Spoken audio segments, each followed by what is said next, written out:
జనచైతన్య వేదిక YouTube channel వీక్షిస్తున్న ప్రేక్షకులకి నమస్కారం.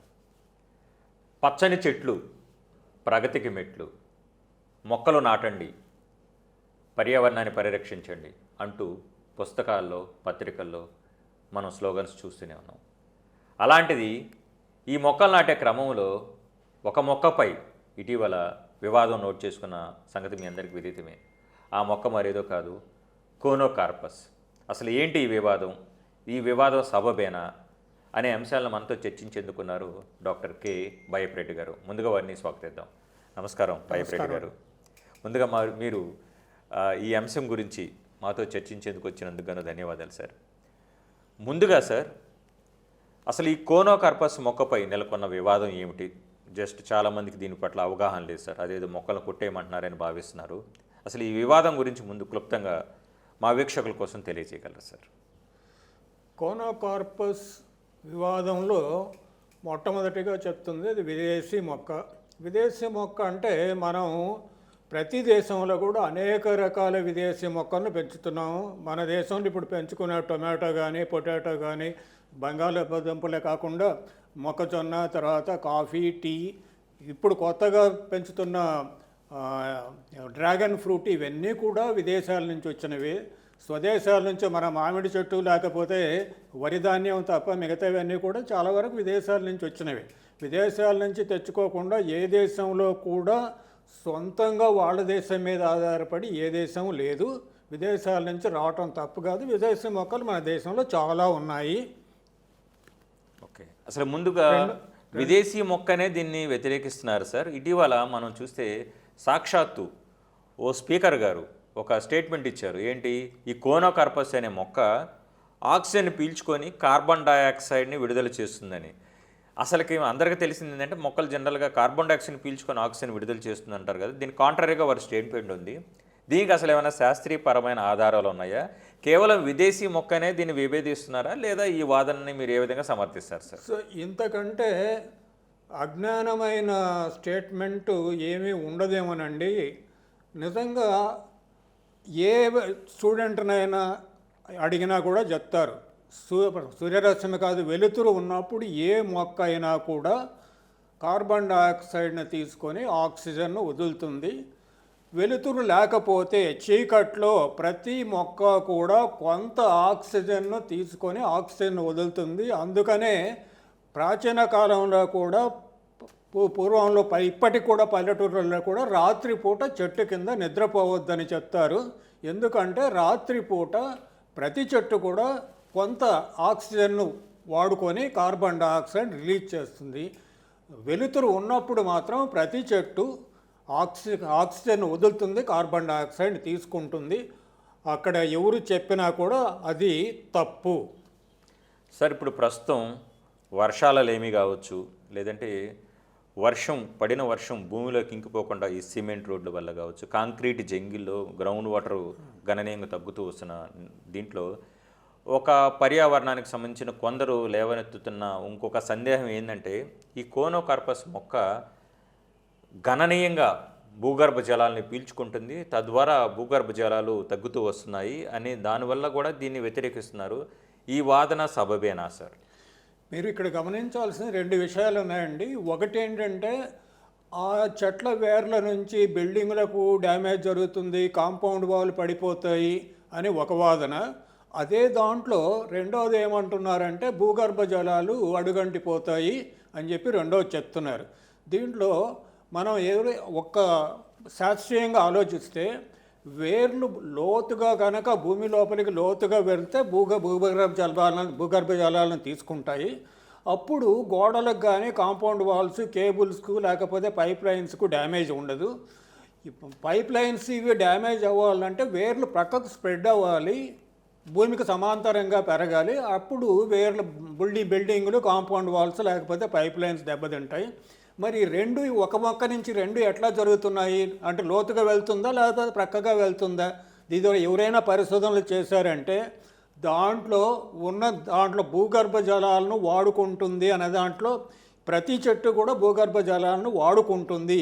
దీని నుంచి భూగర్భ జలాలు పడిపోతున్నాయంటే అది తప్పు. ఎందుకంటే వాటర్ యూజ్ ఎఫిషియన్సీ అంటే 1 కిలో ఉత్పత్తి చేయడానికి 1 కిలో ప్లాంట్ మెటీరియల్ తయారు చేయడానికి ఎంత ఆక్సిజన్ ఎంత వాటర్ కావాలంటే కోనోకార్పస్లో మిగతా చెట్లతో పోల్చుకుంటే చాలా తక్కువ వాటర్తో ఎక్కువ బయోమాస్ ప్రొడ్యూస్ చేస్తుంది, తక్కువ వాటర్లో ఎక్కువ కార్బన్ డయాక్సైడ్ను తొలగిస్తుంది. అందుకని వాటర్ యూజ్ ఎఫిషియన్సీ చాలా ఎక్కువ. ఎక్సలెంట్ సార్, చాలా చక్కగా వాటర్ ఎఫిషియన్సీ మిగతా మొక్కలతో పోలిస్తే చాలా తక్కువ అని చెప్పారు సార్ బయోమాస్ ప్రొడ్యూస్ చేయడంలో. సార్, ఈ మొక్క గురించి, కోనోకార్పస్ మొక్క గురించి ప్రధానంగా ఉన్నటువంటి మరొక అపోహ సార్, ఆరోగ్యానికి సంబంధించి ఈ మొక్క నుంచి ఉత్పత్తి అయ్యే పుప్పొడి రేణువుల్ని పీల్చుకుంటే లేదా గాలి పీల్చుకుంటే శ్వాస సంబంధిత సమస్యలు, ముఖ్యంగా ఆస్తమా లేదా ఆస్తమాకు సంబంధించిందని ఒక డౌట్ ఉంది సార్. నేను కూడా పరోక్షంగా ఈ మెడికల్ విభాగానికి చెంది ఉన్నాను కాబట్టి నేను చెప్పాను ఒకరిద్దరికి, ఇదే కాదు ఏ పుప్పొడి రేణువులైనా కానీ ఆస్తమా ట్రిగర్సే. మనం మందార పువ్వు తీసుకున్నా కానీ ఇతరత్ర వేరే పువ్వు తీసుకున్నా కానీ అవి కూడా ఆస్తమా ట్రిగర్సే కాబట్టి దీనివల్ల కాదని నేను చెప్పాను సార్. మీ వైపు నుంచి మీరు దీన్ని ఏ విధంగా ఈ ప్రశ్న మీరు ఆన్సర్ చేస్తారు? మీరు చాలా మంచి ప్రశ్న అండి. ఎలర్జీ అనేది వ్యక్తిగతం. ఒక్కొక్కరికి ఒకటి పడకపోవచ్చు, దాని నుంచి అలర్జీ రావచ్చు. పాలు పడని పిల్లలు ఉన్నారు, పాలు తాగితే ఎలర్జీ వచ్చిన వాళ్ళు కూడా ఉన్నారు.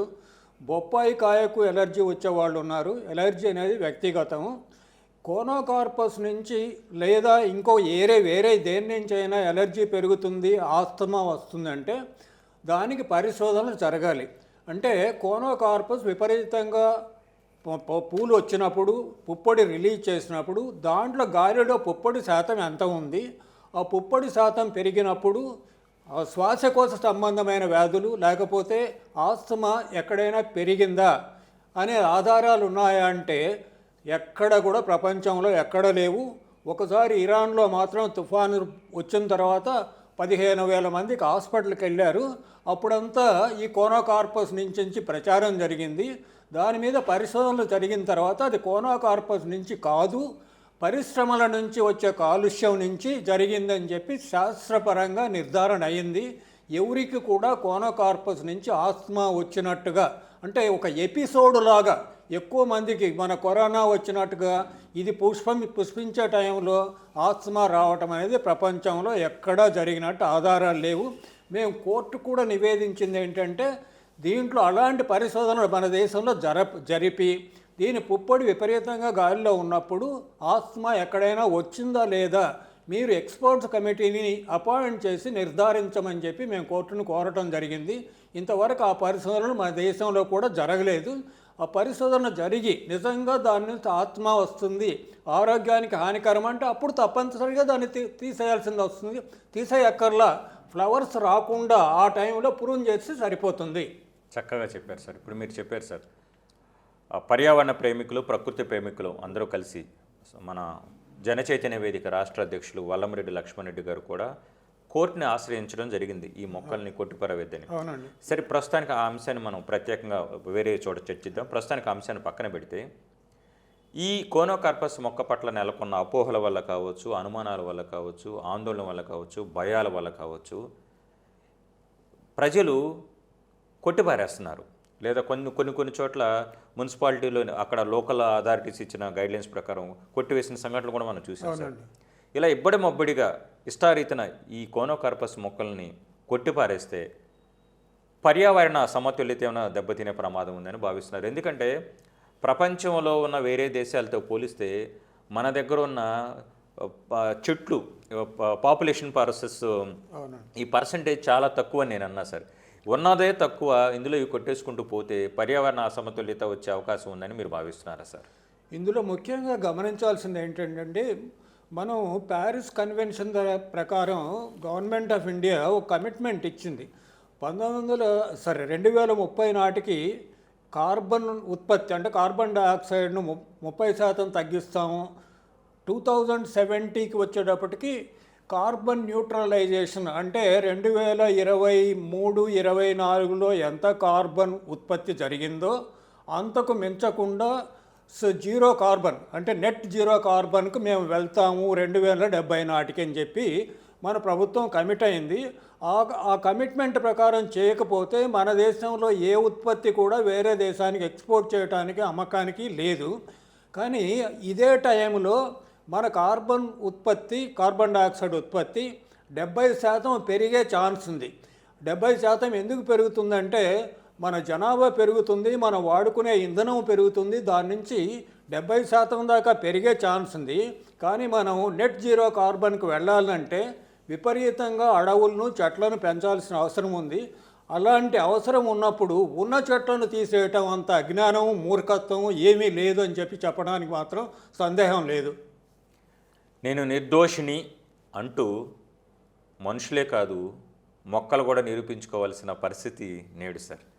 సో ఈ అంశం గురించి సార్, ఈ కోనోకార్పస్ మొక్కపై నెలకొన్న అనిశ్చితి గురించి కోర్టులు త్వరితగతిన సంబంధించాలని, ప్రభుత్వాలకు తగిన ఆదేశాలు జారీ చేయాలని, తద్వారా ఈ మొక్కలను కాపాడుకోవాలని, దీనివల్ల మనం పర్యావరణాన్ని పరిరక్షించుకోవాలని మనసారా కోరుకుంటూ సార్, జన చైతన్య వేదిక కార్యాలయానికి వచ్చి కోనోకార్పస్ మొక్కపై నెలకొన్న వివాదం గురించి క్లుప్తంగా మీ సందేశాన్ని అందించినందుకు ధన్యవాదాలు సార్. నమస్కారం అండి. Thank you.